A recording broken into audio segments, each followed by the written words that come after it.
Welcome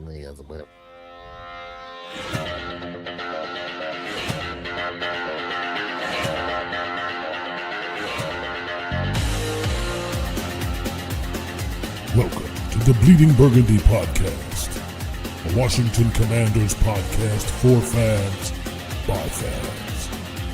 With your host, Jesse Martin. What are you talking about? You're out of your mind. John Taman. We finally got professional football back. This is going to be fun. Scott Hartley. Yeah, thanks for having me on. Max Taylor. As long as you got Jaden Daniels, you got a chance to win. Spanning the eras of Washington football. Honoring the past. Commanding the future. And now, the world's worst podcast host, John Taylor. Hey, everybody, I'm the world's worst podcast host. My name is John Taman, and it doesn't make a goddamn bit of difference because the Philadelphia Eagles lost in the playoffs. They're out, and that's the biggest and best news of January so far. Most of the rest of January news sucks except for that, and that's pretty damn good. I will say this. Every time we start the show, that intro plays, right? And having all that stuff on there in the beginning of us crabbing around about, oh, we got professional football back. And once you've got Jaden Daniels, you've got a chance. And we go at what, 5-13, 5-12? Fuck that. Jesus. All right. So next year's intro is going to be right back to us cursing and cussing. Anyway, speaking of cursing and cussing, here's a guy that can't keep his damn mouth shut. There's my good friend over there to the right. As soon as I find his music, there he is, Jesse.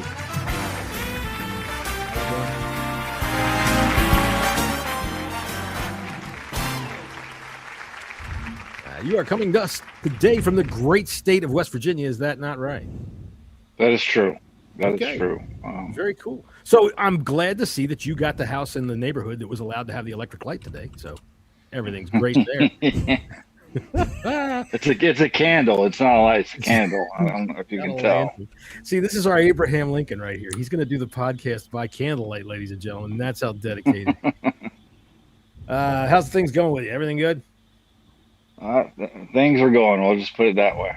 Beard's growing. That's good. At least the testosterone's still there. Speaking of testosterone being still there, there's our good friend from the Royal Bolshevik, or whatever the fuck it is in UK, Scott Hartley.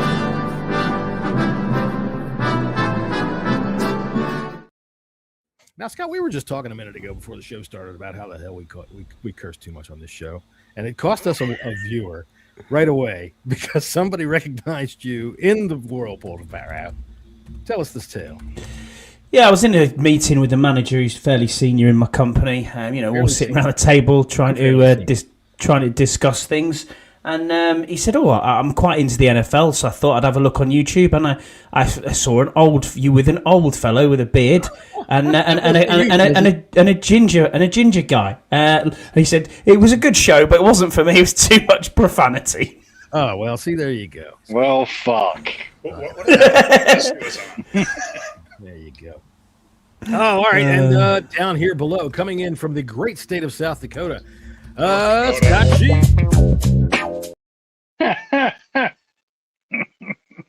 Right. Somebody muted me or something. What's up, Scott? Trying not to blow away today. Today we have like 40 to 50 mile per hour winds up here in the great state of North Dakota. North Dakota. All right, I get the confused. One of them is above the other. Yeah. I'm not associated with Christie. We have Burgum, so we both represent, our lovely cabinet. And just call him Dakota. Yeah. Dakota Scott. Dakota Fanning or Dakota whatever his other name is. If you go back to the old days of Gold Rush, right? The TV show, there was Dakota Fred. Dakota Fred? Yeah. I kind of like that. Yeah, why don't we call you Dakota Scott? That's pretty cool. That's fine. Pete Sidorn's in. Hey, what's up, Pete? We haven't seen you in a while. Good to see you. What a description of the podcast. And I'm glad it pulled Pete in like a mackerel at sea looking in a net going, damn, that looks pretty good. What are we going to get? All right. Speaking of something that gets caught in the net, there's our good friend down there, recently engaged, Max Taman. How are you?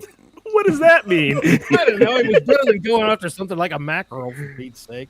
I mean, the fact that I'm here means I didn't get caught in a net, right? Yeah, he slipped the net. That's what happened. But for more crass humor about that from father and son, why don't you go ahead and you can comment your favorite piece of crass humor he's going to say today, and subscribe, because Scott G's always here, and he's always going to be here. So we do it for you. You do it for us. Right. Now, I would like to put out the disclaimer that Scott G's not always going to be here. Well, he's not going to be always sitting here, but he's going to be in the chat. God damn it. He's usually here in spirit. That's always good. Unless he's going to a North Dakota basketball game, and then, who knows? Yeah. That's like to say in North Dakota, as long as you're within 150 miles, you're a neighbor. Anyway, so give me a little bit of. You're not wrong. We're messing around here for a few minutes, folks. We're gonna find out some things here because, like most Americans, I'm ignorant as fuck when it comes to other places. So, what is it like in North Dakota? I always think really like your neighbor is 80 miles away. No, we have neighbors that are closer than 80 miles, but 79. 79. So, but not 6'7". We're not going to do a 6'7" joke here. Hey. You're like one of them little speck towns in the middle of nowhere, or what? Well, I live in Minot, where we have an Air Force base, the B-52s. Yeah. And we have all the Minuteman missiles. So I always feel like if something did go, all hell breaks loose in the world, I won't feel a thing because I'll be basically nuked and vaporized. Yeah. So Scott, if you ever see the missile start to launch, just send a tweet to us. That way we know. Everybody right now might give me about 5 minutes to go and get into the things that I bowled at work, Scott G. So yeah, we'll be all right. I feel you, Scott. I've been living at Scott G. At Ground Zero practically all my life. There, I equated you with Ground Zero. Yeah. I've been living there all my life. When it's going to happen, there's nowhere I can get to fast enough. There were, I forgot what TV show it was, but in the background there was basically a map of the world with like different stars locating like some of the different like key nuclear locations and everything else. And my backyard was one of the stars on the show. There you go. So for all you people that are interested in where the ICBMs are buried, they're in Scott's shed. Yeah. That's always They're in Scott's shed. Nice. That's right. Why is the garden glowing, love? I've no idea. Look at the size of them tomatoes. Why is my fingers drooping today? Holy shit! And the NFL's complaining about bloody electromagnetic fields outside the 49ers stadium. Have you been to Scott's backyard? Come on now. Yeah, I mean, it's always interesting to, like when they do the practices to move like the different missiles. Half the time they're empty, but there's other times. I mean, they pull out, and if you think you're going to get around them or do anything, be prepared to have machine guns pointed at you. They'll direct you right over the side of the road and say, "No, you're going to park right there. You're not going to move." So that's life in North Dakota, I would think. I mean, really, honestly, if you're going to Walmart, you have about a 40% chance of Indian attack. Am I wrong? You're probably a little overstated on that one. They come out and surround your SUV and start riding around in circles. No. All right, that was a hard. We got them under control, but they're friendly neighbors. Friendly neighbor. All right. Okay, so there you go. A little bit about North Dakota and Minot. Where the B-52s are. And so you know what? They might be flying soon. And so we're going to get to this podcast here. Where this is a Washington Commanders podcast, whether you can realize it or not. It really is. And we got some news this week. So let's start real fast and go around the room. Where's our bongo player? Where's Beatnik Barney? Let me see here. There he is. Well, let's see. Give him a chance to get warmed up. All right, Jesse, let's talk about David Blough. Go. Blough me. Blough you. All right, Scotty, what do you got to say about David Blough? We'll wait and see. We'll wait and see what happens with him. Scott G, what do you got? Cautiously optimistic. Cautiously optimistic, Max. We'll see in September. We'll see in September. We'll see in September.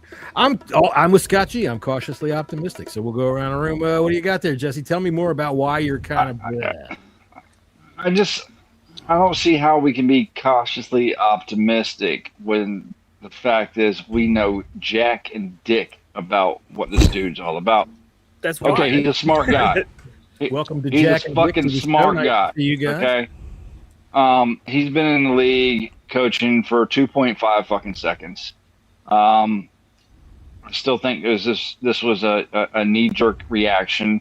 The Detroit Lions supposedly interviewed him, but we don't even know if it was for the offensive coordinator job or not, or if they even offered him the job or not.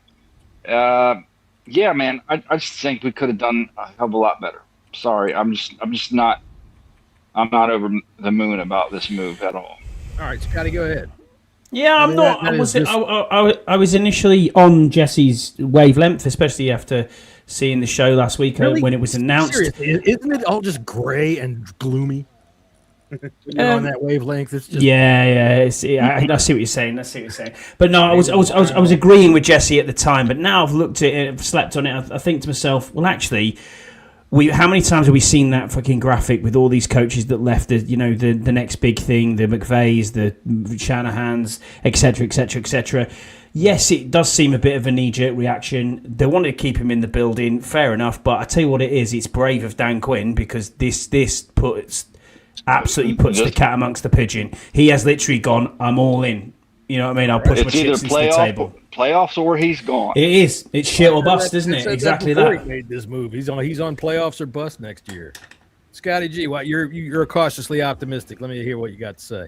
Well, I mean, he's been around the league. I mean, yes, he's only had 2 years of coaching, so that's probably the biggest concern. But if you talk to the different individuals that have been around him, they all talk about how well he's. I mean, even they talked to Deuce Staley when he was a coach in Detroit and Blough was playing there. He basically said that guy's going to be a coach. So he has the acumen, and just like other young coaches, sometimes, a backup quarterback, many times I would compare him to a catcher in baseball. They're always many times the cerebral guy that, they can be a backup because they don't need a ton of reps. They can just come in, manage the game, get through. Are they going to light the world on fire with athletic ability? No, but they know the game inside and out. So true. Max, what did I always say about who's the best managers? Who makes the best managers in baseball? The bench player. The guy on the bench watching the manager every day, right? Second string quarterback.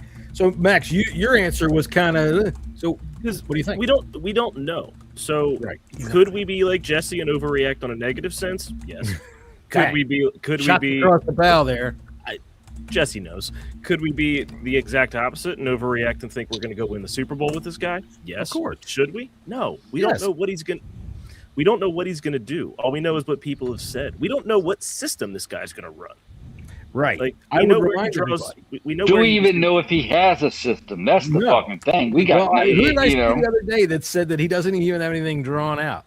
Which, we know what he's played under, so we know what he's going to try and draw from. But we don't know what he's actually going to do. We don't know his philosophy for how he calls plays. We don't know anything. Listen, wait. My turn. We went around the room with my turn.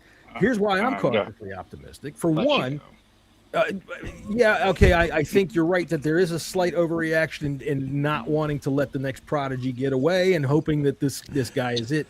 They jumped in from assistant quarterbacks coach to offensive coordinator. But when he does design an offense, we see the ingredients he's going to be working with. These players, these offensive coordinators he's worked under, these guys he's worked under are good. And the only quarterback he's ever coached is Jaden Daniels. So whatever he designs is going to be 100% Jaden Daniels. It is not going to be any kind of situation where he's coming in trying to plug Jaden Daniels into a system or trying to adapt a system to Jaden Daniels. It's going to be built around what he has right now. This is going to be, it's a virgin. You know what I'm saying? And it's going to be probably messy at first, but holy smokes, man. You do it right. Yeah, I agree with what you're saying, right? John. I agree with what you're saying on the looking at all of the people who he's been under. He's got Kevin O'Connell, he's got Ben Johnson, he's got bits with Kingsbury still, and then Shanahan as well. He's got a lot of good people who they can go back to and look at. But as Max said, we don't know what the scheme's going to be. We've got no idea how they're going to run it. It will shape the offseason as well. Going into free agency, going into the draft, it's going to shape a lot of things around what we do offensively, who we get in, what kind of things we're doing, how we're going to run the ball, what we're going to do receiver-wise. There's a lot of unknowns, and that's why I think Jesse is cautiously pessimistic, and maybe Scott G and me would be. I don't think there's any caution with Jesse. Yeah, there's none. Yeah, he's optimistic. No. I was being polite. No, I'm pessimistic until the guy proves me wrong, and I hope he does prove me wrong. No, listen, don't get me wrong. I am rooting for the guy. I'm rooting for the guy, but I ain't expecting it. I'm not expecting anything. Like what Max was saying about the graphics and all these coaches. The thing about those graphics is those coaches they were nowhere near ready. They were nowhere near ready. It's like that's not necessarily true, but they've been coaching for a long time and they worked their way up. Right, but so the 2013 graphic is who we're talking about. Yeah. McVay wasn't a head coach for another 5 years. Shanahan wasn't another head coach for another 4 years. Hold on. But go ahead. That's what I mean. LaFleur wasn't another head coach for 6 years. So elevating them that high, oh God, we're taking shots here. What's up there, Scouts? Elevating him that high this soon, could it be a reach? Yes. Yeah, you jumped him all over from assistant quarterbacks coach to offensive coordinator. It's definitely a reach. He's assistant jockstrap holder to fucking you got the offense now, and that's my issue with the whole thing. Right. My optimism entirely stems from the he's going to draw from and the player he's coaching. Like I said, this is not. I like where you're going with that, John. Sure, that's a good point. From scratch. I mean, with up at the ba. But listen to this. Like what I'm coming from is like how is he going to handle different situations in the game? There's so many things that come up that he's got to be ready for, and I don't think he's going to be ready for. Well, that's possible. That's possible. I will say this, as the old guy, all right. Joe Gibbs was 0-5 in his first season with the number one offense in the league. We were talking about that earlier this week on some of the social media that we get on, a little discussion about it. I can remember Sports Illustrated had a big article. There was a picture of Joe Theismann on the ground looking around like, holy fuck, what just happened? We were 0-5 with the number one offense. It didn't make any damn sense whatsoever, and then Gibbs adjusted. So Blough, we'll see if he can. And I would think my main concern there is don't over-adjust. You know what I'm saying? Don't over-fluctuate. When you say about inexperience, that's what happens. Once you get that fucking, you've seen that video of that bridge from the 50s in Seattle, right? Where it just keeps going and then it falls over. If you haven't, YouTube that thing. And also what Taman is saying is when you're on the goal line, hurry up and fucking hike the ball and just fucking put it. It's true. That's right. Scott G, am I wrong? No, you're not wrong. Touch the center's ass, and that's the signal. Go. As soon as you feel me on your sphincter, snap the ball. Highest ever short views, by the way. That one. Old man rant. Old man rant. All right, look. Pete Sidorn, nice to see you. At the end of the day, we don't know anything. We can only see what he does if we made a mistake. Okay, you're right. So this is let me just throw this back out around the room and tell me if I'm insane or not. But I honestly believe the fact that he's got nothing to work from except who he's had coach around him and Jaden Daniels. He hasn't coached any other quarterbacks. He hasn't been with any other teams. I think that can be that can be like a perfect system, a perfect situation, don't you think? Am I off? For a year until everyone finds out. Well, Jesus, let's get this guy out of here. Again, you can scheme up. Every play that scheme is designed to pretty much score a touchdown from every offensive. But get the book out. Yeah. Every play is to score a touchdown. That's the lesson for. Who's to say he's ready? He's ready to call the correct coordinated plays on you have 45 seconds left and you're on the opposing 25-yard line. Right. Is he ready to take that? With that, I'm gonna just. It's not like he's never played football. Thank you, Scouts. No, but isn't it? It's an intense situation. He's got to be. He won one game. You're right. Is it? You're right, and I would have to think that Scouts has a point here. John said, well, John, he should be a lump of clay that can be molded. That is the upside. And of course, you'll see, everybody, ladies and gentlemen, that he spelled molded with the English version with the U in it, which makes us a very classy show. Thank you. Exactly, John. Right on. All right. Now you see that there? We do this show right. That's where I'm coming from. Scott, what do you think about that? And you I agree. Whoever their mouth first. Scott G. Go with Scott G first. I mean, I guess to me, Scott fight. He's the better looking one, John. It's okay. Yeah. Oh, fucking flip a coin on that one. I mean, I guess. Who invited the homeless man in the middle? Let's just go alphabetically today. Scott G's up. Yeah, I mean, for me, everyone that says, when it comes to a head coaching hire, everyone always says, hey, we don't want a retread. We want something new and fresh. Now for the offensive coordinator, okay, we're hiring someone that he's never played calls, but there's always a first time for somebody. So we don't want retreads for a head coach, but now when we actually go out on the limb, take a chance on a young guy that has an opportunity to go out and prove himself. Now, we needed to wait and hire the proven guy. Well, then there's with the risk that it becomes high reward. Could it flop? Right. Absolutely. Right. Now, Scott Hartley, let me ask you this. Yep.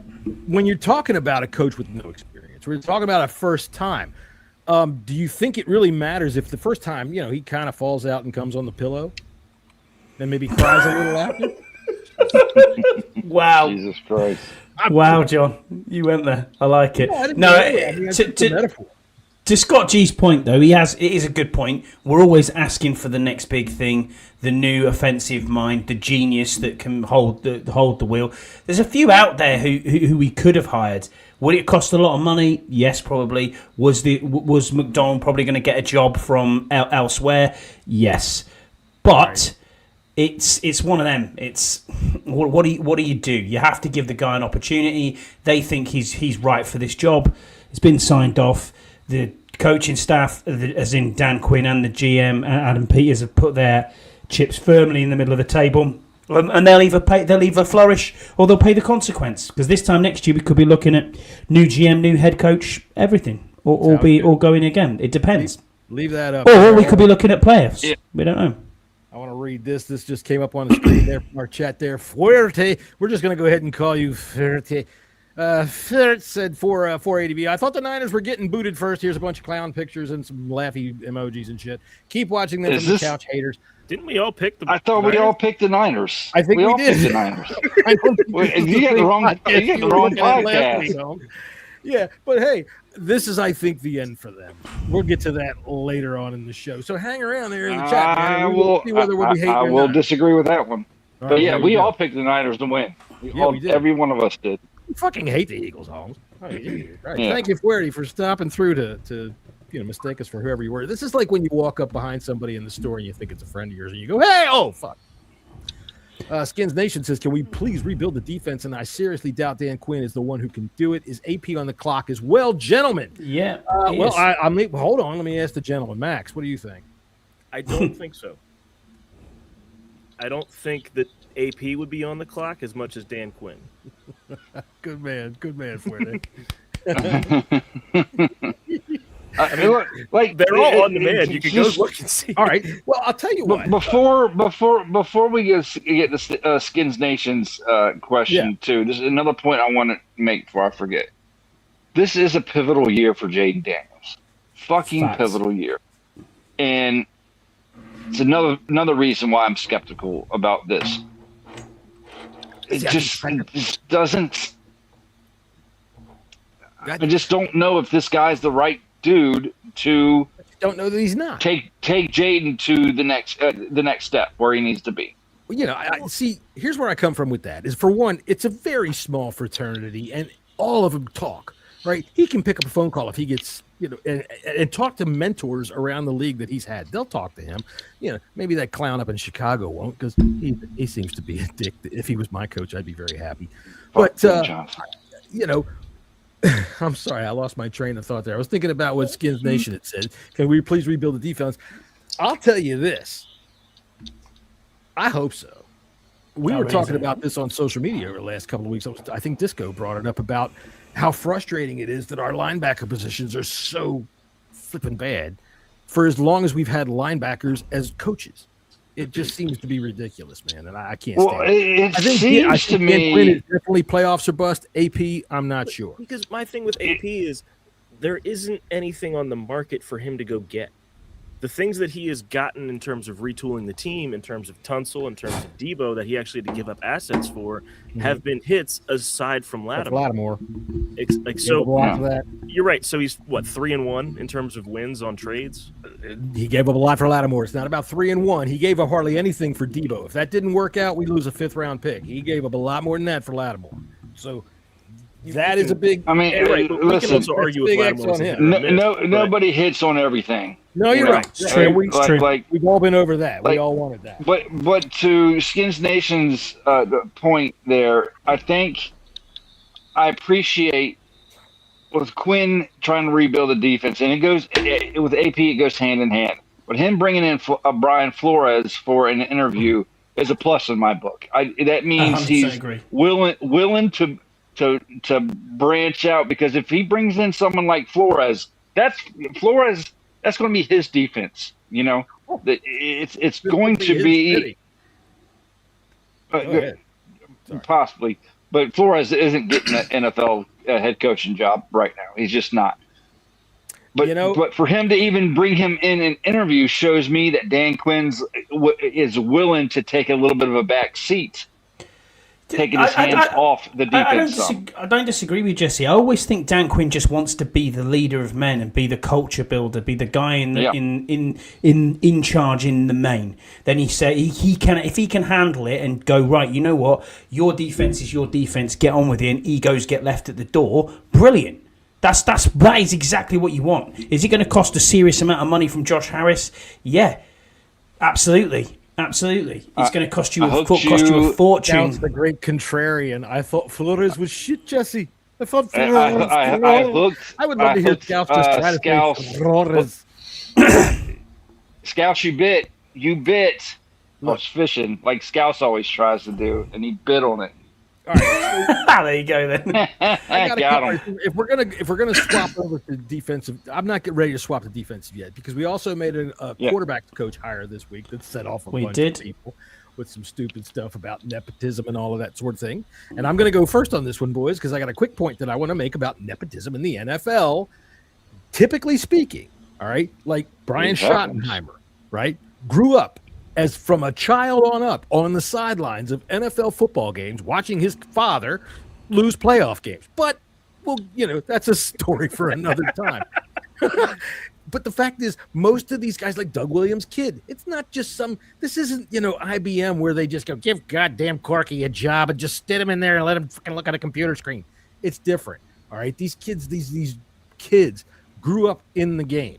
They know what they're doing, right? So I don't want to hear it anymore about nepotism or anything like that until they fail, and then you can say anything you want. Scott G, what do you think?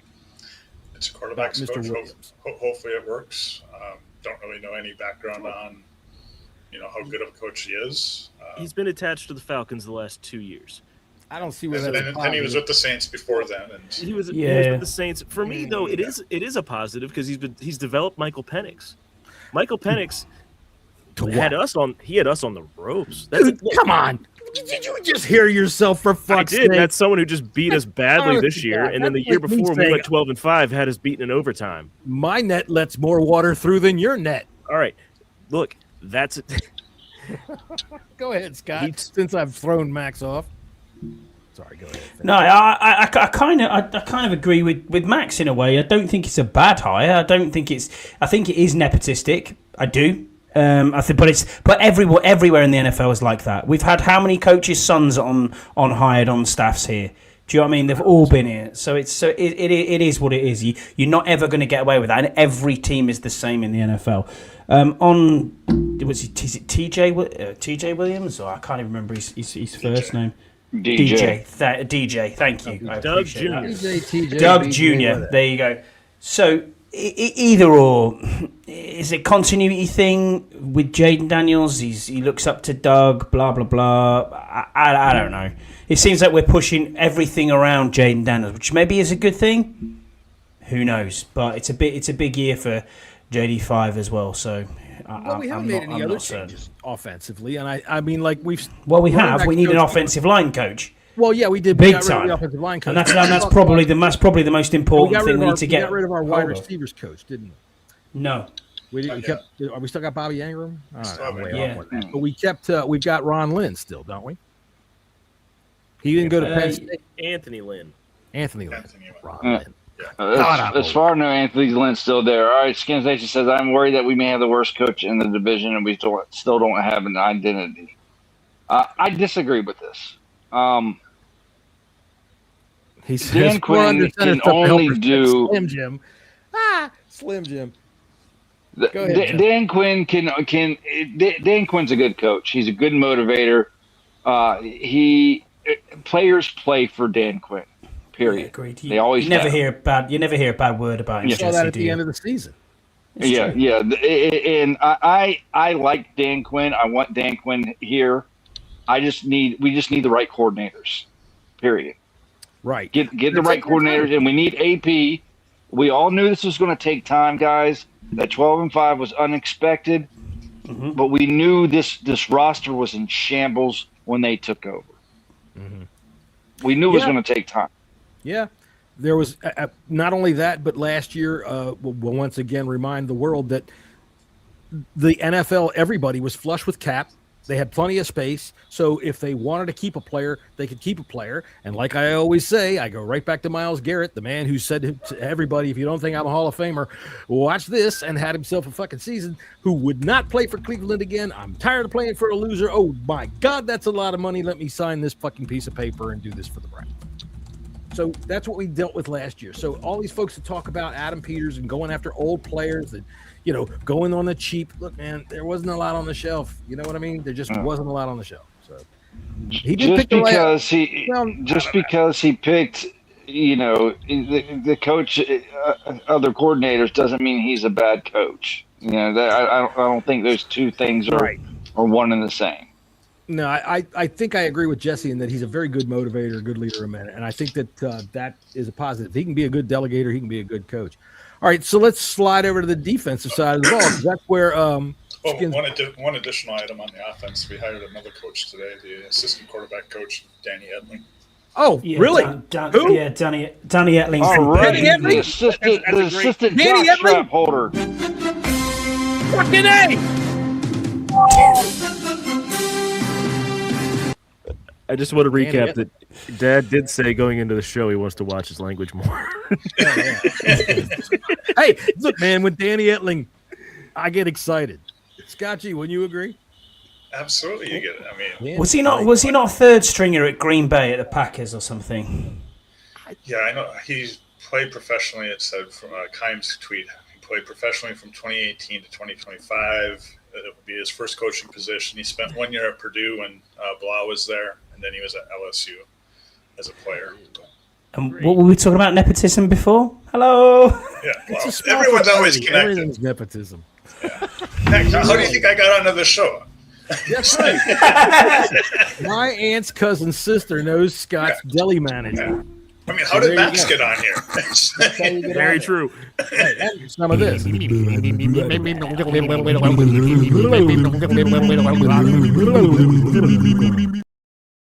All right, that resets everything. Now, getting on to the defense. Okay, so defensive coordinator, we seem to be taking our time, and I'm fine with that. The names that they're interviewing are good.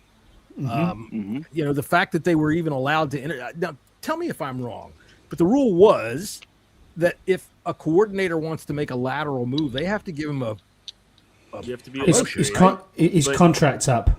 Flores' contract is up. Okay, that makes it different. Look, if they can pull in, if they can pull him in, I would be so happy. An attacking defense makes me salivate. We haven't had one of those since Greg Williams. Not even fucking that. Call Greg Williams. Do you like Gannon? What do you think of Gannon? Gannon's number 2. Gannon is he was great in Philly. Yeah, I agree. But he had the talent around him. So does that mean that it's all down to him? Or is it down to the talent on the field?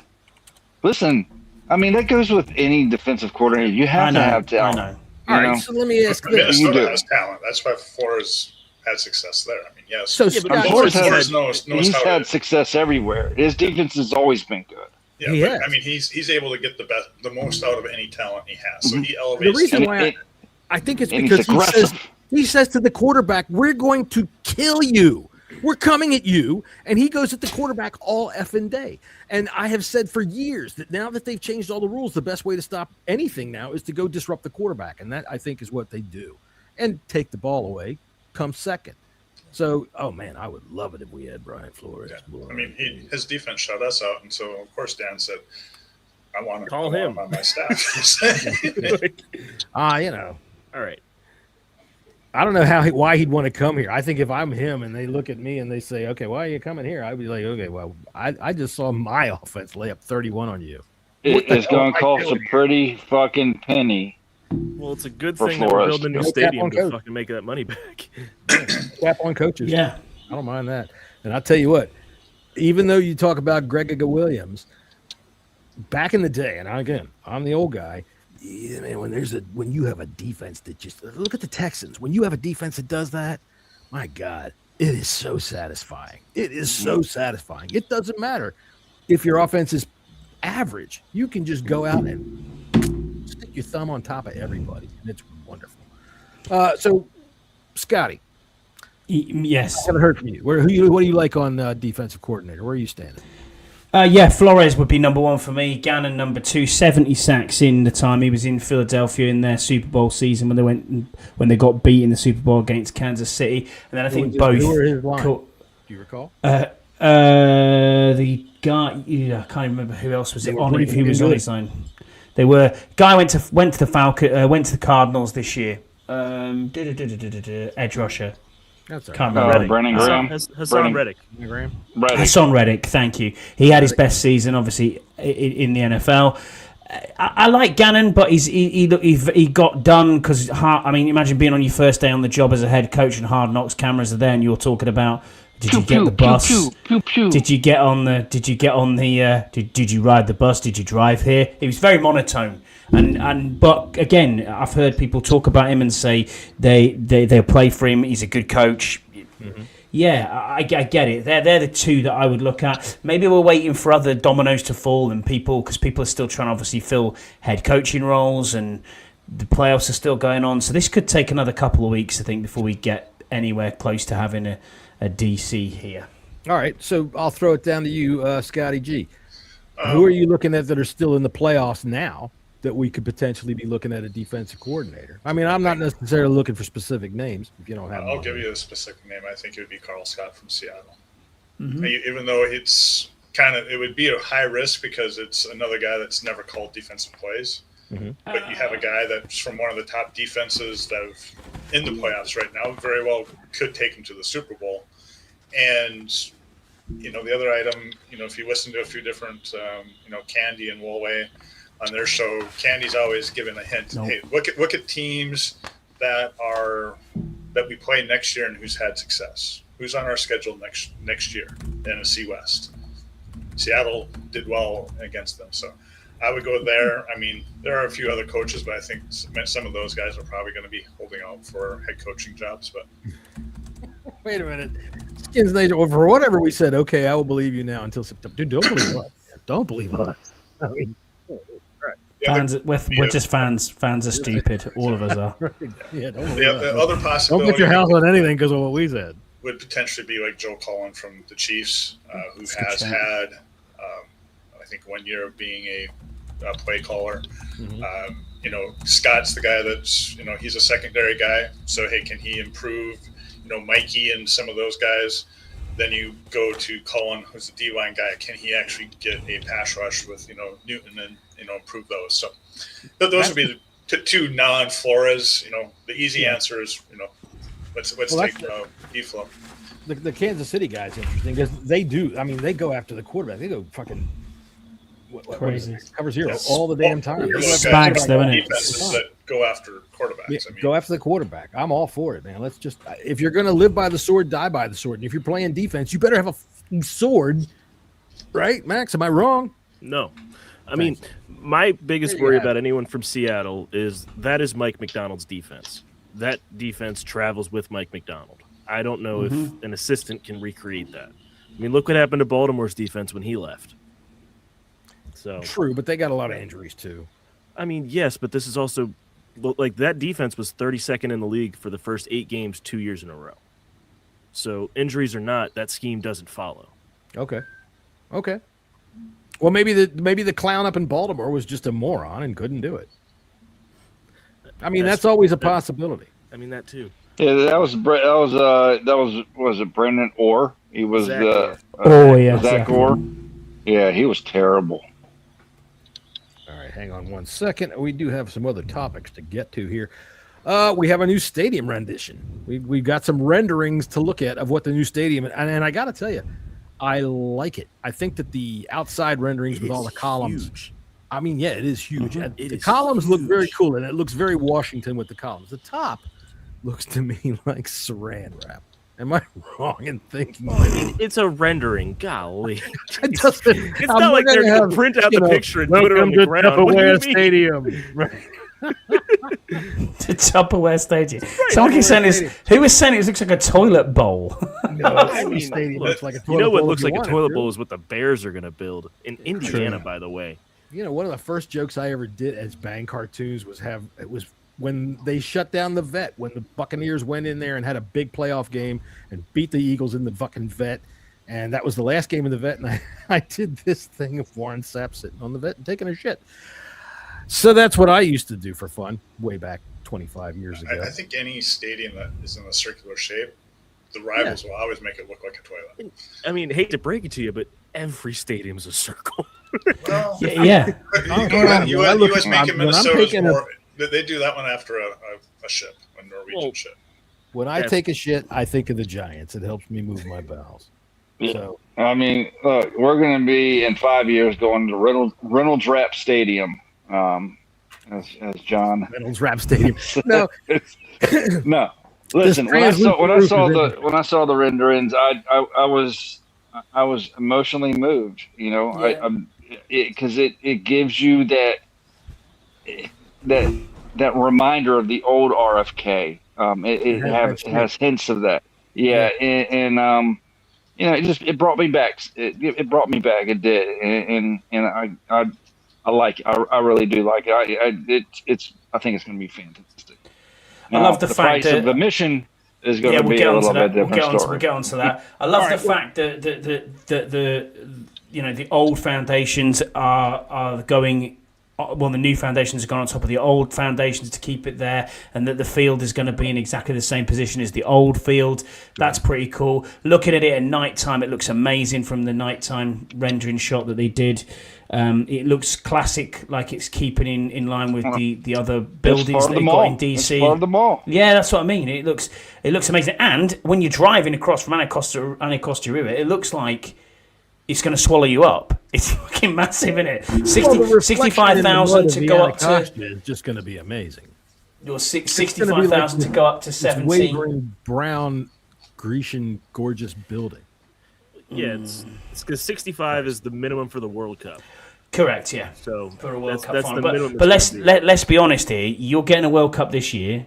You aren't getting another World Cup for at least 20 years. Well, so they're saying 70 plus. Let's get this one off the ground first. I'm not worried about a World Cup. They're more worried about a Taylor Swift concert. But I love the renderings. People are worried about tailgating. They'll figure something out. Who cares? Really? Well, they came out today. I forgot who was on one of the shows. They were saying like the renderings right now that had all the parking garages. The parking garages are going to be few years down the road. So it's like in 2040 is when they'll have up until between 2030 and 2040. They were saying there's going to be more like surface lots. So there's going to be opportunities for tailgating. Is it the same as what you guys are probably used to? I mean, I'll admit I've never been to a home game. Here it is, Scott. You're not missing much. You live in North Dakota, right? With big, long, empty, flat land. Go stand out in the middle of it with about 20 friends and fucking drink in the rain. Yeah, there you go. So if you go to like a game in Minnesota, we're a downtown stadium. There's tailgating. I mean, there's isolated lots that are specifically designated for tailgate, but there's people that will tailgate in any parking lot that they're in. I mean, the hotel I stayed at when I was there in September, it's they're tailgating. I didn't notice what the land plot was because the armory is right there. So I'm assuming the armory is still there. All right. Yes. So and that's staying. The armory's huge. Okay. And it's not all filled with arms and weapons. They're going to turn that place into a fucking party junction. That place is going to be filled with bars. What do you want to bet? That's money just sitting there. And for the armory's staying. For everybody saying, look, tailgate. Necessity is the mother of invention. Party barges. Start a company. Party barges on the river. Metro right by the tailgate at the metro stations. Yeah, there you go. That's something that I'm worried about. Is so Scott G. Well, the reason we're actually having you on the show today. Welcome, ladies and gentlemen. 45 minutes in, we're going to introduce Scott G. These are the designers that created the Vikings Stadium, right? And you went to the Vikings Stadium this year. And my first question to you is, why the fuck do we want them creating our stadium when we couldn't even score a point in that one? Well, we hope we have the same defense in our new stadium. That's why we need to hire Brian Flores. Yeah. No, but I mean, that stadium, US Bank is, that and SoFi and probably Allegiant Stadium. I mean, they are, they are absolutely, it's a beautiful stadium. And especially if you compare it to what they used to have, the Metrodome. Right. It's, now, is it a perfect stadium? No. I mean, if you talk to, LJ afterwards, where she sat, there was some, congestion and that kind of stuff because they have different club levels and they needed to scan extra access. But for the most part, I think the mall area out in front of US Bank is basically an open party area where they have live music. They have their own kind of like a team sponsored bar area and tailgate, So there you go. You'll get your go-go bands and overpriced fucking drinks. Now, real quick, because like always, the stadium is being built in Washington, D.C., and if memory serves right, the Vikings, when they were building that stadium, had a very bad time with birds. You guys remember that was just a bunch of bullshit. Thousands of birds were getting killed by flying into that stadium. You understand? That's why we have the lower ceiling. And right. Well, what I mean is, we're in Washington, D.C. If birds are dropping dead, someone's going to have a conniption fit. Dude, if you look at the shape of our stadium and the shape of their stadium and how birds were banging into that stadium, they'd have to be dive bombing our 50-yard line to have that to be a problem. And I would also bring up once again, they're going to Earl Darwin. Look, if you are too stupid to get the fuck out of the way of a big, gigantic building that's 3 blocks long and 5 blocks high, you ain't going to go forward into the goddamn gene pool, and that's it, Mr. Starling. Thank you. Do you know what, though? You've got to be lucky that the birds over your end aren't the same seagulls that we've got over here, because ours have got construction hats on and smoking cigarettes. Oh, they're fucking massive. Bench press dogs in their spare time and eat nothing but KFC. Right, we're going to eat that sandwich, right? Right. Yeah, and the other good thing is with this design, it's the toilet bowl, with the how it swoops in the middle. In Minneapolis, the glass and the translucent, it goes upward. So then, as the birds fly, they fly into it there. Where they may not fly in as many. The columns here will give the birds a fair warning. Do people really have? We want to kill the eagles anyway. Saddle? I don't have a toilet seat that looks like a saddle. Do you? No. All right then. Well, I mean, Scott, we've already determined that you people don't know how to work toilets as it is. This is true. Story. It's not true. It's not true. The first thing you did when you got off the plane was like, "You're right. There's no water in this toilet bowl." That's right, and that's where we've been through this over and over and over again. We're never going to agree on it. This is the kind of thing that started a world war, Mr. Sir. That's true. Can we talk about the prices or the prices of tickets? Tell us. This is early today. I got it. I did get the email too. I just have not opened it. So did I. So he's like, I don't want to touch it. Chris Bryant put an email out, a post out, basically saying, based on the Washington Commanders survey, this is the suggested prices for plus PSL. So he said low end is between 2K per seat and 1.1K PSL license, and the high end is 28K per seat and 114,000 PSL. And he said, yes, you heard that right. 29 is most likely the last year for most of us.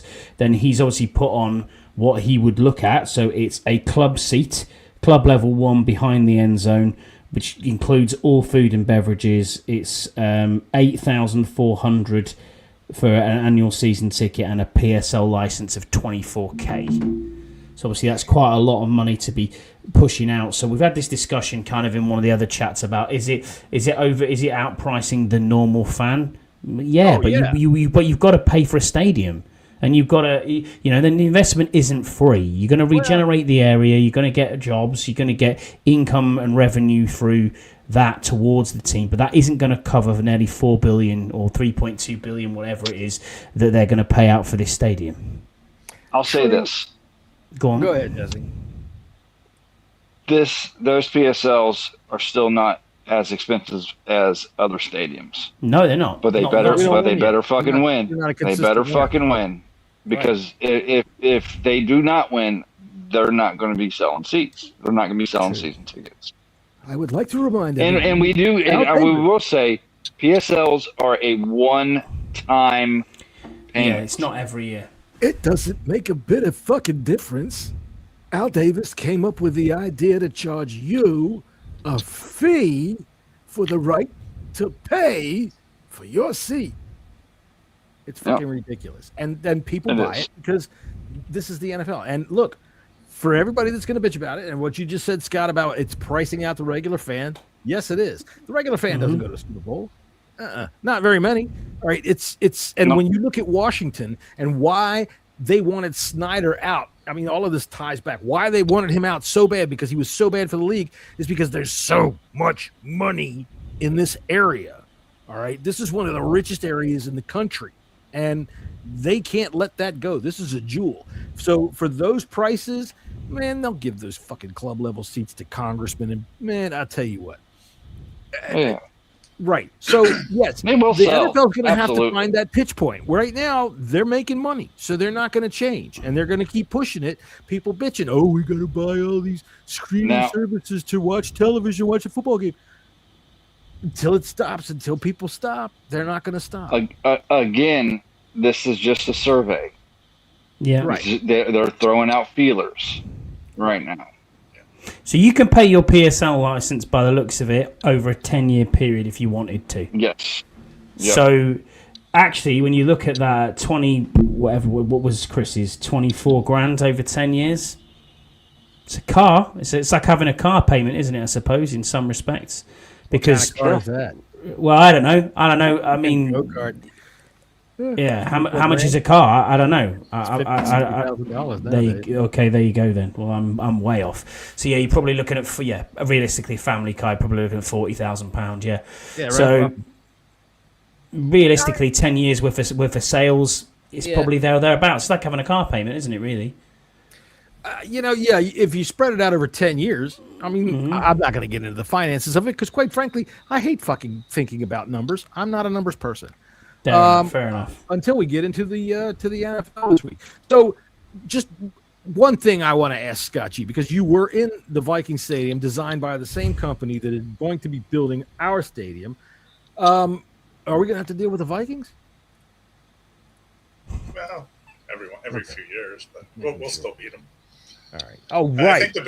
Right. Can we score a point in our stadium? Yeah, hopefully, the new stadium. We'll score on the new stadium. It's on the same foundation, the same field location of the NFC Championship game many years ago, where Darren Nelson dropped the ball. Thank you for as saying we say, Darryl Green knocked the ball away, and we won. And needless to say, living here in Vikings country, that is a great.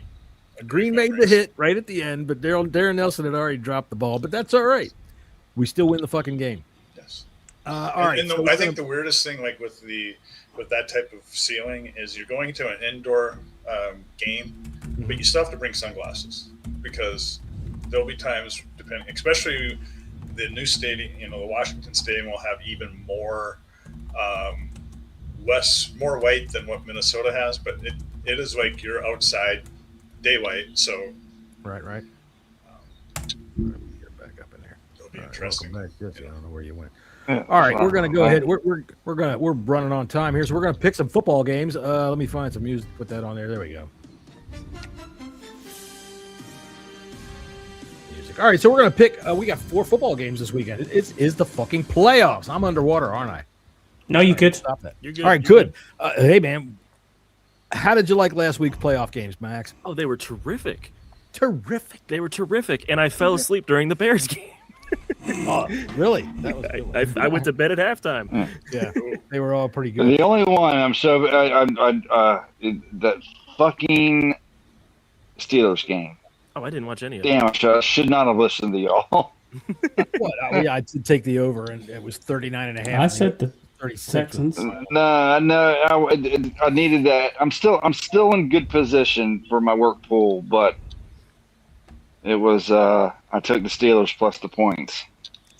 All right. Well, let's see here. Let's get us down into a reasonable situation so we can look at some goddamn football games here. I'm all lost in my stuff here. Our first game of the week, the Buffalo Bills and the Broncos. Look, man, the Bills. It seems like they're getting kind of shortchanged having to play on Saturday. They are. Both of, yeah, and the 49ers too. They could have easily swapped these games to Sunday. I mean, granted, the Broncos get an extra day, but they already got. I don't like that the Saturday games are on CBS and Fox. And oh God, hi Jesse. Hi Jesse. Jesus. How are you? What are you doing there? Oh, sorry. What are you doing there? We need to give our fans a trigger warning for Jesse's face. All you people out there learning cosmetology. All right. Anyway, Bills Broncos. You were saying, Max. I don't remember. Jesse's face scared it out of me. I know. That's what happens, man. Oh, the CBS and Fox for the Saturday games, and then ESPN and NBC for the Sunday games just feels wrong. Look, for all you people out there complaining about Netflix and Prime, shut up. You get the divisionals. So, all right. Jesse, this is your segment. Go right ahead. Yeah. The Broncos are favored by 1.5. Over under is 46.5. And this is gonna be a good game, but you know, I mean, Bills are my AFC Super Bowl pick, and I'm staying with them. All right. I don't know if that was underwater or not, but That was good. okay. I thought it sounded good. Scotty, go ahead. Yeah, give me the Bills as well. I don't understand why the Broncos are 1.5 point favourites. I know it's at Mile High. I get that. I get that they're the number 1 seed. But I just still don't believe in the Broncos. I think we played them very, very close. I didn't think they were that. I thought they were bang average sides. I don't believe in Bo Nix. I think Bo Nix is going to throw a couple of interceptions, do something stupid. And I believe in Josh Allen. I think Josh Allen's a really talented quarterback, probably one of the best in the league, if not the best. And is he injured? Is he okay? We don't know. His knee was bad. His finger was bad. I don't know. But that is the problem, as Pete says. The Bills don't have the weapons on the outside. It's all down to James Cook. And who else is coming back there? Curtis Samuel. Oh, wow. No, but they're badass defensive linemen coming back. Ed Oliver. Yeah, Ed Oliver. Khalil Shakir had a big game last week. Is he playing? Yes. There you go. Whether they even got the ball out to John Coleman last week. They did. Yeah. But the Broncos have got a really good defense. Is it the best defense in the NFL? You'd say. You'd argue it's definitely top 3. Can be had. They're on the road. It's definitely top 3. So.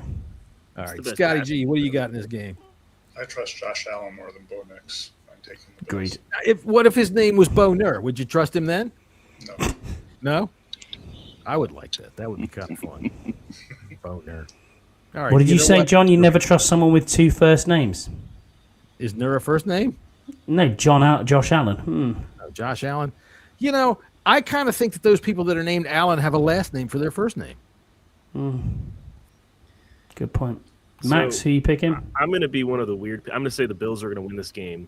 I'm However, it doesn't surprise me whatsoever if any of these 8 teams win the Super Bowl. I'll tell you what. I am taking. That's going in the book. All right, there you go. Put this one in the book, too. I'm taking the Bills. I am also taking the over in this. I'm taking that 1.5 points. I think they're going to win this game outright. It's not necessarily that I don't believe in Bo Nix. I just don't think he's ready yet. I think Josh Allen, he did play through a lot last week, and I think it fucking pissed him off. Jesse, you got a full game parlay on this here. So go ahead. This is your parlay of the week for the Bills and the Broncos. Yeah, Josh Allen, under 207. My under. You're going under. Yeah. Why? Yeah. No. It's over. Damn, Don, you're fucking me up. Yeah, dude, over. Your bet again because it said under. What did my bet said under? Yeah, under 207 pass yards. Over 1.5 pass TDs, 30 rushing yards. Knicks 25.5 rushing yards over, and RJ Harvey over 53.5 rush yards. Yeah. I'm not rushing yards. He's rushing. Plus 34.51. All right. So now again, 25.5 rushing yards for Bo Nix. If his name was Bo Nur, would you have him rush for more? No, he'd be under. Really? You ever tried to run with one of those things? Yeah, you're right. That does kind of make it difficult. Yeah. Gee, Dad, how you doing today?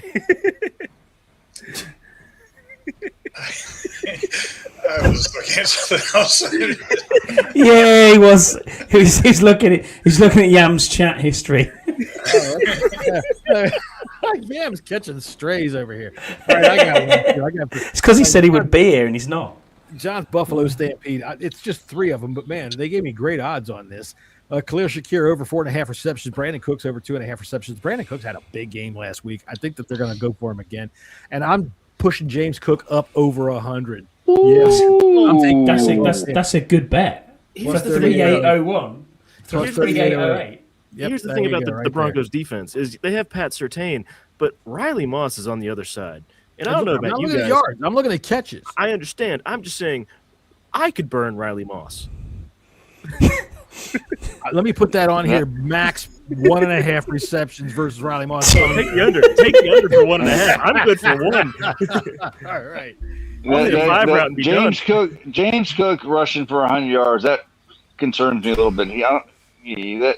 That's the one that's a little iffy. To be honest, Jesse, off your bet, the bit that concerns me is having is over 1.5 touchdowns for bloody Josh Allen. 2 touchdown passes. Yeah, he's got to throw it to somebody. I don't know. Yeah, but does he throw it to someone? That's the point. Yeah, I think so. He's gonna. Because he had 2 last week. Dalton Kincaid, Yeah, true. Yeah, he does hit that. All right, 49ers and Seahawks. Where's the fellow that was here earlier? It's your time to shine, buddy. Where are you? What was his name? I don't know. Let me go find him. That was his name. He fell asleep. He was the one that came in here talking about our shit about how we picked against the 49ers last week. Picked the wrong podcast to stop in on. And no, I think he's over now trying to find the podcast to tell him that they picked wrong. We all did pick the Eagles to lose last week. We're all happy about that. Jesse is so happy that he disappeared. Where'd he go? It's all right. I don't know what's happened. Who the hell knows? He is in West Virginia this weekend. They might. Did I just crash? He's back. No, you're here, Max. I got you. Hello. Now Max is gone.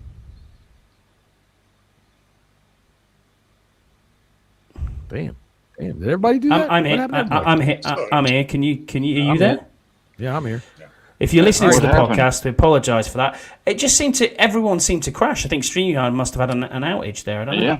I'm going to go ahead and blame the Chinese for this. Everybody beware. We might be at World War III right now. And if it is, I'm saying we're the first ones to call it. Scott? I don't see anything flying out any the missiles windows. going off. Don't see it. A perfect day to have somebody from Minot, North Dakota here to look out the window for us. Fantastic. Oh, man. Pete Storin says that the Broncos grinded out. We were talking about the Broncos and the Bills a moment ago before we all had a big blink. I don't know where Max went. I guess his internet must have crapped out on him or something. All right, so we've got the 49ers at the Seahawks. Jesse, go ahead. Good game right here. Yeah, great. Seahawks are favored by 7 points. Over under is 44.5. I think this line is crazy. I think it should be more like 4. Yes, George Kittle is out, but they do have a guy named Jake Tungus who picks up the slack. I like him for an anytime touchdown. You can take that to the bank. I'm taking the 49ers to outright win this game. Outright win. Whoa. Okay. That is bold. And Sam Darnold just got on the injury report as an oblique injury. An oblique injury? Yes.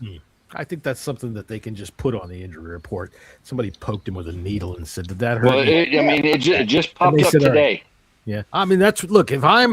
If you think like the master, Bill Belichick, listen, I'm just gonna poke you with a needle here in your leg. Ow! Did that hurt? Yeah, it fucking hurt. Okay, so you're questionable with a thigh injury, right? I'll poke you with a thumbtack in your ass. He's got a glute injury.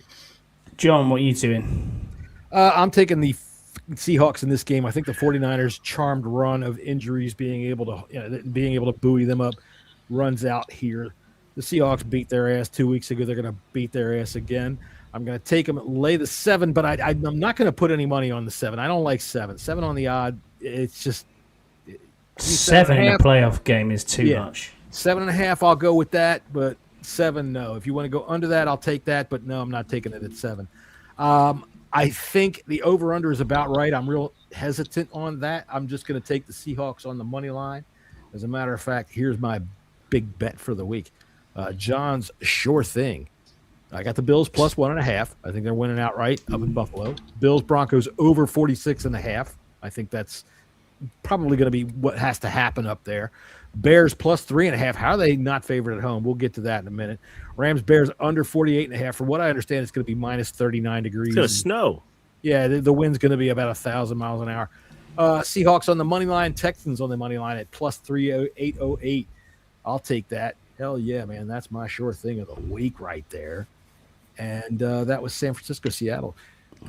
Go ahead, Scotty. I'm taking the Seahawks here as well. I'm with you. I still don't even believe that the 49ers are good. Kittle's out. Which is a big miss. Yeah, I think so. I mean, they've got the best wide receiver in the league at the moment in Jackson Smith and Jigba. But Darnold can do Darnold things. Does he turn into Darnold the blockhead? Who knows? He did in the playoffs last year. That's right. Yeah. So who knows? It's going to be a good game, this, though. Who are you taking? You're taking the Seahawks? Seahawks, yeah. Scott G, what do you got? I'm going Seahawks. I think even though the question mark is with Darnold, I think their running game can be better. And I think without Kittle, they'll focus on McCaffrey. And hopefully, I mean, my guess is the home crowd will guide them to victory. Oh, I'm sorry. I thought you hit the period there. What do you got, Max? Oh, I think San Fran's going to win this game. Really? I look at the coaching staffs. You? I think Kyle Shanahan's better than Seattle. I think Sam Darnold can't do it. I think that Christian McCaffrey is going to come alive and have himself a ball game, and the 49ers should win this game. Huge game. He might have a big game, but I don't think it's going to be enough. All right, well, that's a bold pick right there, my youngin. All right, let's see here. What else we got? We got something. Jesse, you got a whole NFC pick here. Jesse's NFC parlay of the week. Sure do. I have the Niners plus 7, Juwan Jennings plus 25 receiving yards. Ricky Purcell, you pick all yards, mostly. 20 receiving yards. Cooper Kupp, 15 yards. JSN, 80 yards. Is that 80 or 60? 60, that one. 60, yeah. I think Cooper Kupp's double. I guess Cooper Kupp's going to catch 15 yards twice. Looks like. No, you had something else there. I forgot. There was something else you had. Oh, you had Jay Tongas for 25 plus. Yeah. Okay. Yeah. Tongas for 25. Matt Stafford, 200 passing yards. Nakua, 70 yards. Devontae Adams, 50 yards. Kyron Williams, over 10.5 receiving yards at plus 28.13. There you go. One of Jesse's, you got to have a lot to happen parlays of the week. There you go. All right, let's see. Where are we now? Did everybody pick that game? Everyone picked the Seahawks game? Okay. We'll go to the Rams and the Bears. Max. Yeah. You are the weatherman of the show. Yeah, it's going to be snowing. Like how much? Because they showed us pictures last week in Chicago of it blowing like crazy, snowing like crazy, and the game, none. So, hang on, let me get it pulled up. Yes, please. Pull it up. You are the weatherman, the meteorologist of the show. Hold the phone. You are supposed to wear tight blouses, walk around in heels. So this game it's a 6:30 kick, right? Does that sound right?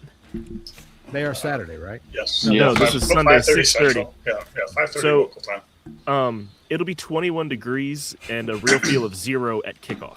Good. Perfect weather. There will be 21-mile-an-hour winds at kickoff.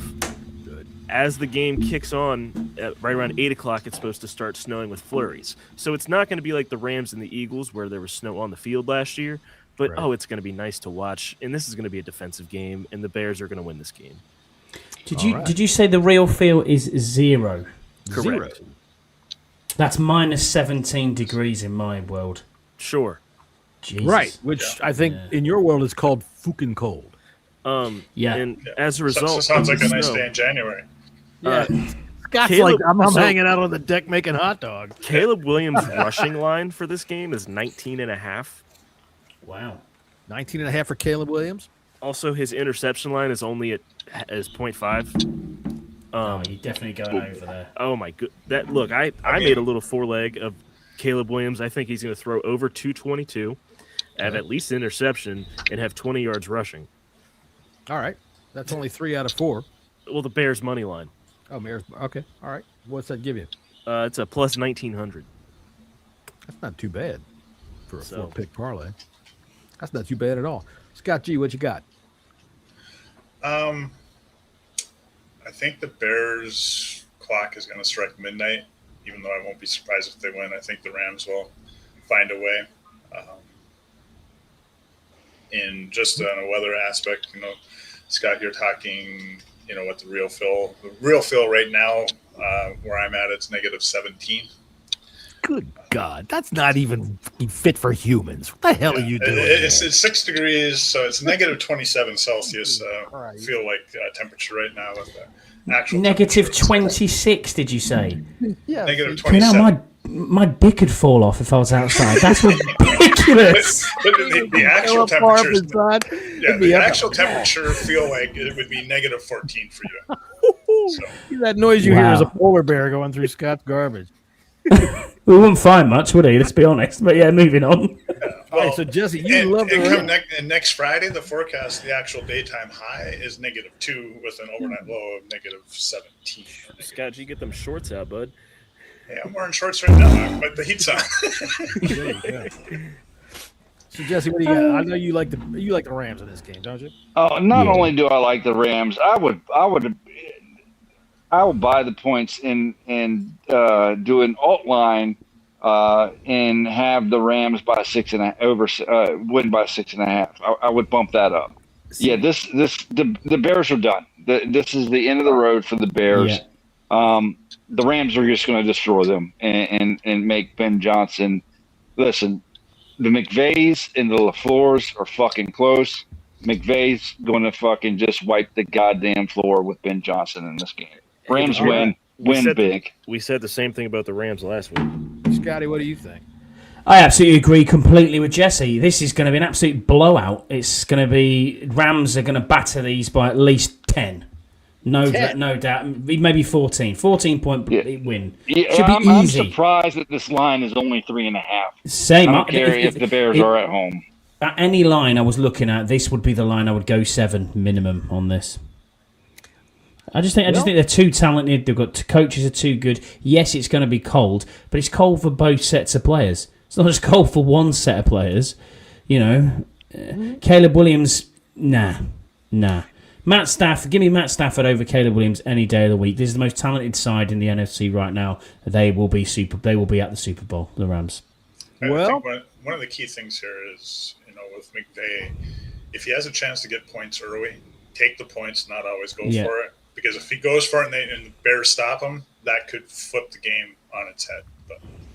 Yeah, look, I'll tell you what. I think the weather matters in this game. I think that kind of cold. Joe Theismann said it, well, at least the first time that I heard it, and it resonated with me, was that nobody is used to that kind of cold. 1956, what he said. I'm just kidding. Go ahead. So, you know what he said fast, otherwise it freezes. I remember what he said in '86. Fuck my leg! Jumpy Gathers.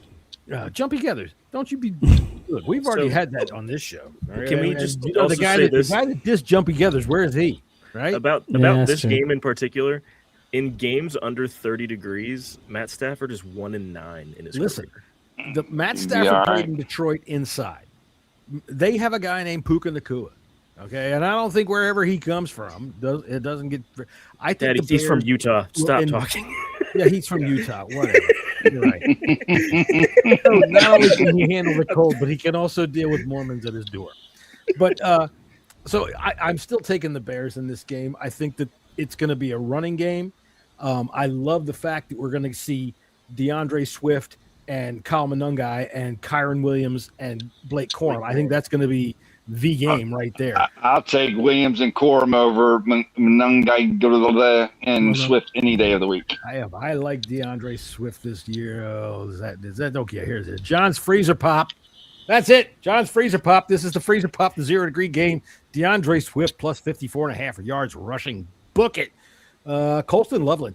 This one, dude, he averages like 10, 12 targets a game, right? Whatever they for this 4.5 receptions, they average out his whole season and they go by that. This is a steal, in my opinion. They're going to target him again 8 to 10 times a game. And if it's cold and windy and who loves a tight end more than a quarterback in the cold and the wind, right? I think. I'm telling you, 4.5 for Colston Loveland is a steal. The Rams are really good at covering tight ends, I think. I don't care. 4.5 receptions. He's getting 5. Pookie Nakuki at plus 7.5 receptions. I don't care what happens. He's getting his catches. Kyron Williams, 59.5 yards rushing. Yes. Blake Corum, plus 30 rushing. Yes. At plus 1463. That's the Freezer Pop for the week. I do agree with John. Rushing totals, I would definitely lean on the over. Yeah. On both sides. Yeah. I do think I trust the Rams defense more than I do the Bears defense. Yeah, the Bears defense is so opportunistic. They take the ball. Max, who are you going with? Oh, I think the Bears are going to win this game. Yeah, Max opened it up. I think the Rams are going to freeze out. Oh, I did. Okay. I don't think the Rams haven't played a game in the cold all year. Even if Puka Nacua is from Utah. Scott G, did you answer who you think? Yeah, I think the Rams will. Rams, cool. Look, I'll take the lone wolf. That's fine. Oh no, I'm taking the Bears too. All right. For sure. The Tamans are on the Bears side. Taking the Bears, those 3.5 points, and all right. So if the Bears lose, y'all are going to paint your fingernails, right? Well, I mean, you can look at my fingernails. I can't paint too much of them. All right, the Texans and the Patriots. Texans going on the road to New England. What travels in the NFL? Defense. Yeah, defense travels. This game is a defensive game. Justin, what do you got? I'm interested to hear what you say. This was the hardest game for me to pick out of all of them right here. Texas defense is so good, but the Patriots got a pretty damn good defense as well too. What's the word on Nico Collins? Out. He's out. Patriots win. I think it's going to be a tough battle, but I think the Pats just slide by barely at the end of the road for the Texans. But this will probably be the last game the Pats win this season. All right, so you're looking at a Patriots, Broncos, Bills. Oh, Bills, right? Patriots and the Bills. No. All right, that sounds pretty good. All right, Scotty, what do you got? I got a Texans. I just think their defense is incredible. Obviously, it came up big last week. I think it comes up big again this week. You might end up with a defensive touchdown again. I mean, they got 2 in the last, God knows, what was it, like 2 or 3 minutes last week. They can do the same again this week to the Patriots. I'm not saying I don't believe in Drake May. I think he's amazing. I think he probably should be the MVP of the league, to be fair.